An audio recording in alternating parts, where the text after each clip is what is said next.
In the annals of the Roman Empire, where power often changed hands under the most dramatic circumstances, the ascent of Marcus Julius Philippus marked one such turning point.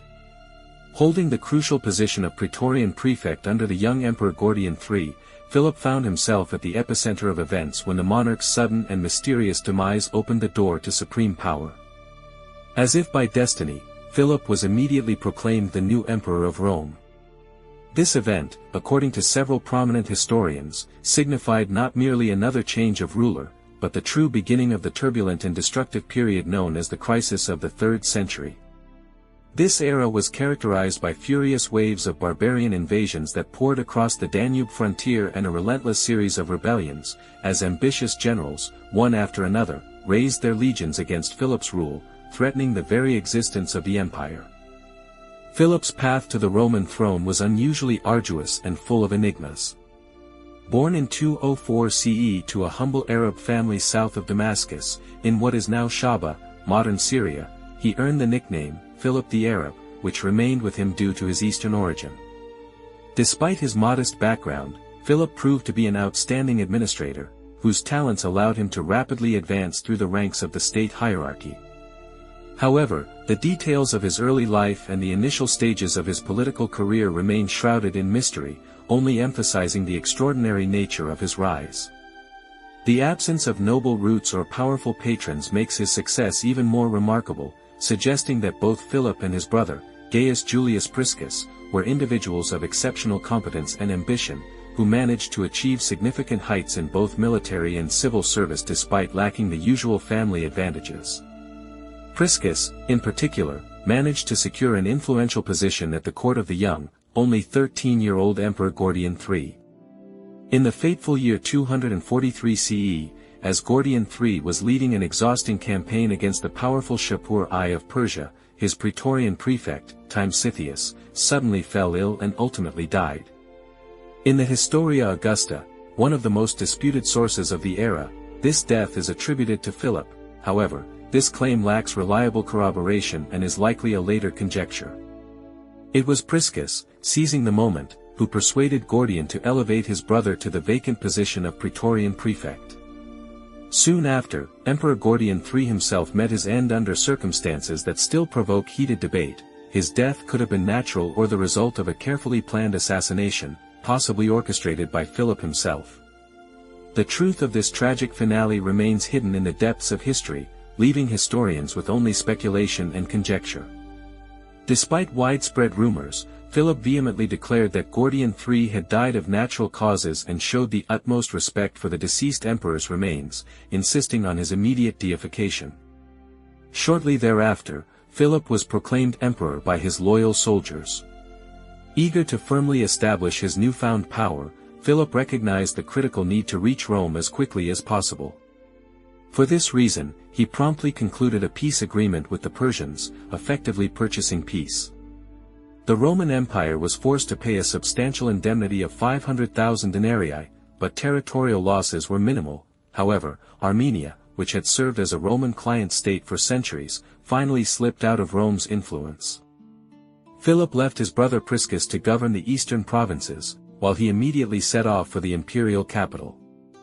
Philip's reign began with another large-scale invasion by barbarian tribes into the provinces of Pannonia and Moesia, located on the strategically important Danube frontier. Although the invaders were eventually defeated, the Roman legions expressed dissatisfaction with the campaign's outcome. Nevertheless, Philip soon assumed the honorary titles of Germanicus and Carpicus Maximus and immediately headed for Rome. He arrived in the imperial capital in 247 CE, where he solemnly proclaimed his son Caesar and his wife Augusta. Moreover, he took the unprecedented step of deifying his own father, despite the latter never having held the imperial throne. This extraordinary measure was likely undertaken to further consolidate his power. Notably, despite lacking senatorial status before his ascension, Philip evidently maintained favorable relations with the Senate and, from the very beginning of his reign, actively affirmed ancient Roman virtues and traditions.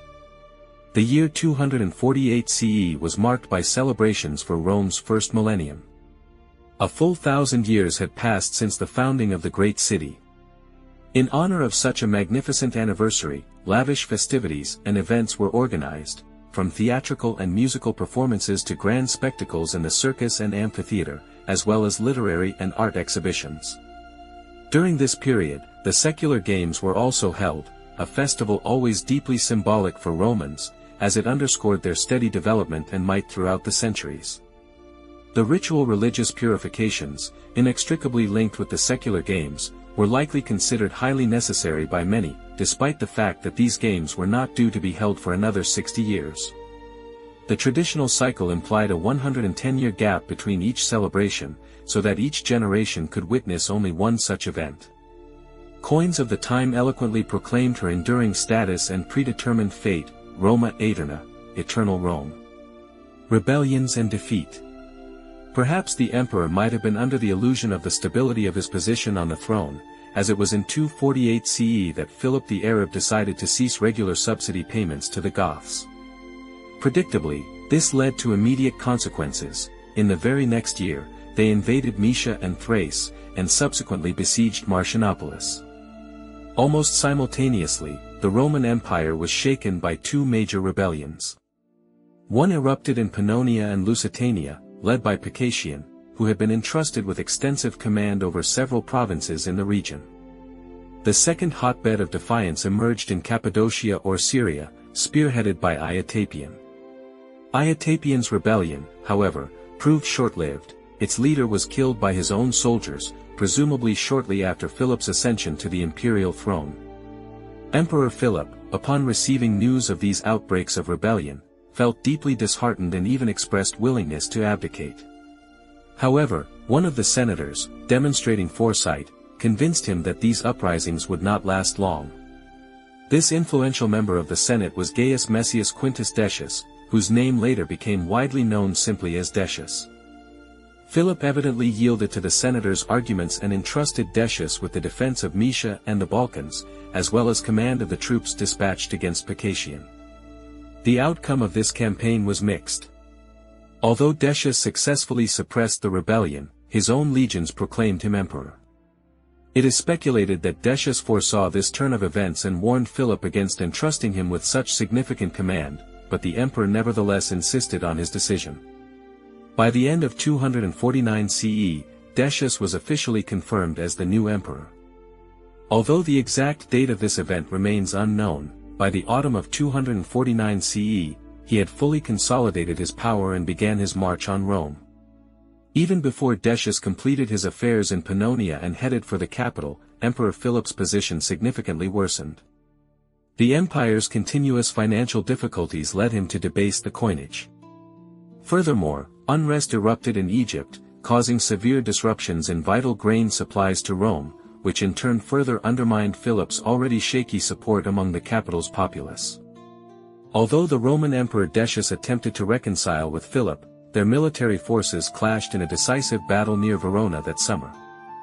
Decius secured a decisive victory, and Philip, according to historical accounts, was killed around September 249 CE. Shortly after this tragic event, Philip's son also fell at the hands of the Praetorian Guard in the imperial capital. A long-standing and intriguing question arises: can Philip be considered the first Christian emperor? Philip the Arab, one of the prominent Roman emperors of the 3rd century CE,